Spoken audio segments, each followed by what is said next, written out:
Hello, my beautiful souls. I am Minerva's moon, crone witch, shadow worker, and keeper of the old magic. Come in close. The circle is warm. Step in, breathe deep, and let the ancient wisdom rise within you. You know, I wanted to come back here to Lake Louisa State Park. I don't live far from here, but I wanted to come to this place where the very first thread of my shadow work began. I remember it so clearly. It wasn't a peaceful day at all. It wasn't a spiritual day. It was one of those days where your chest feels tight and your mind won't stop spinning.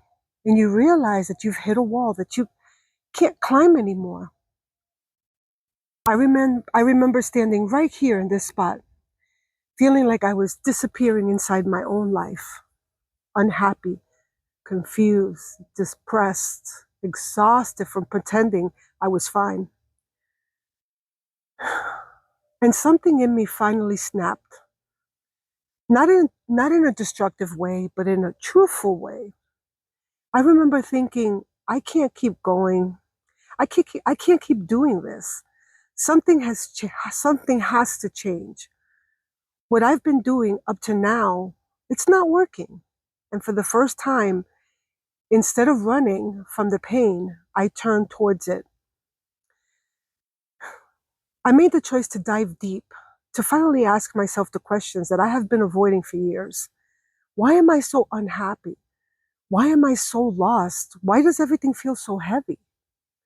I didn't know it then, but that moment right here in front of this very lake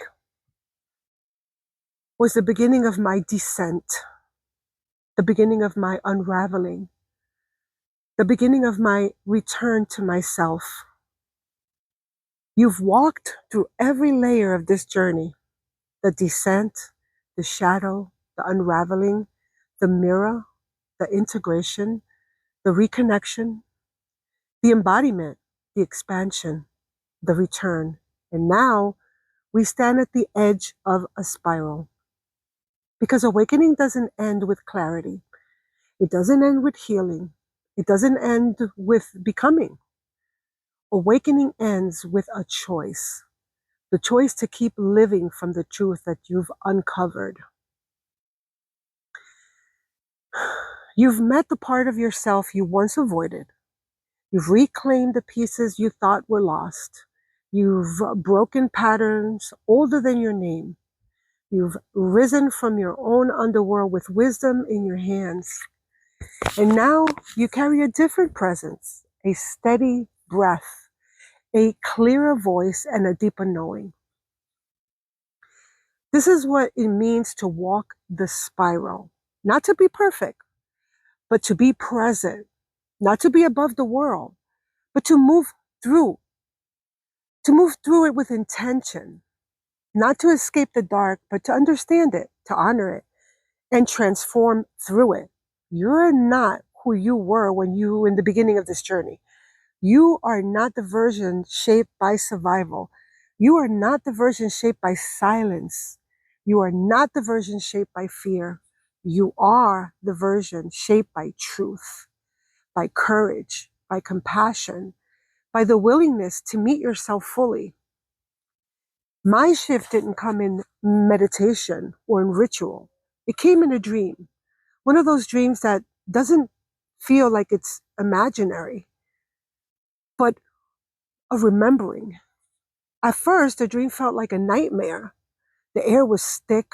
The shadow moved in ways the shadow shouldn't move. Every sound echoed like a warning. I felt lost, like I had wandered into a place I wasn't meant to see.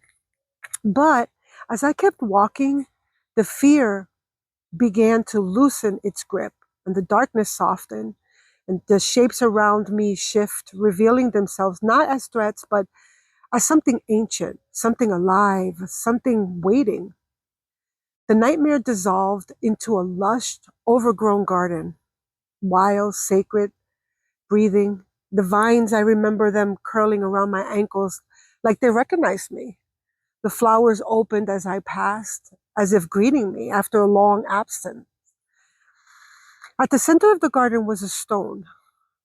And it was a stone well. It was weathered, it was still.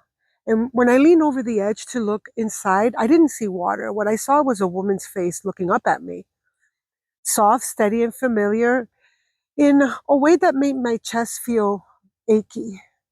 She smiled at me, and in a voice that felt like earth and bones and memories, she said to me, "You grew from my bones."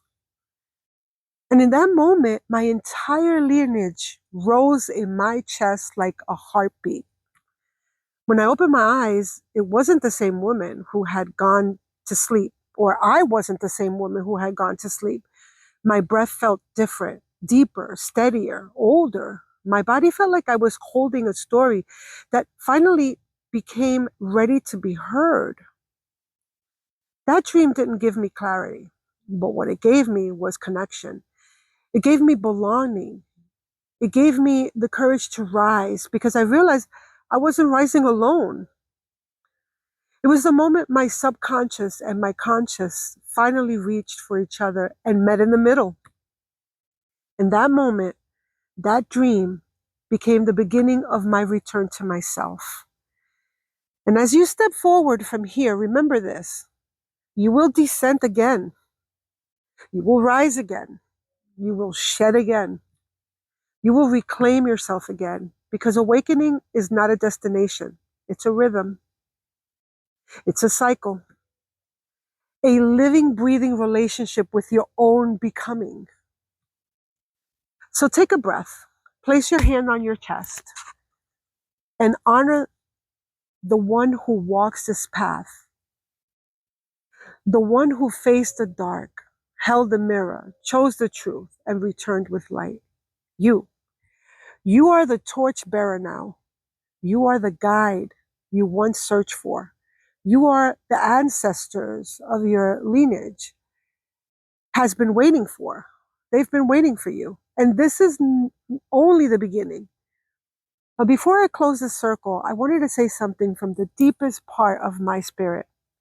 I want to thank each and every one of you for walking this journey with me through the descent, through the shadows, through the unraveling and the remembering and the return. You know, I hope something in this series touched you, opened you, guided you, or helped you see yourself with a little more compassion and truth. If even one piece of this awakening, something inside you stirred, then this work has been done. And I did what I was meant to do. And this isn't the end, not even close. In my next episodes, we're going to be talking about signs that you'll start noticing as your spiritual awakening unfolds, the shift, the synchronicities, the vivid dreams, the intuitive nudges, the things that make you stop and say, hey, something in me is changing.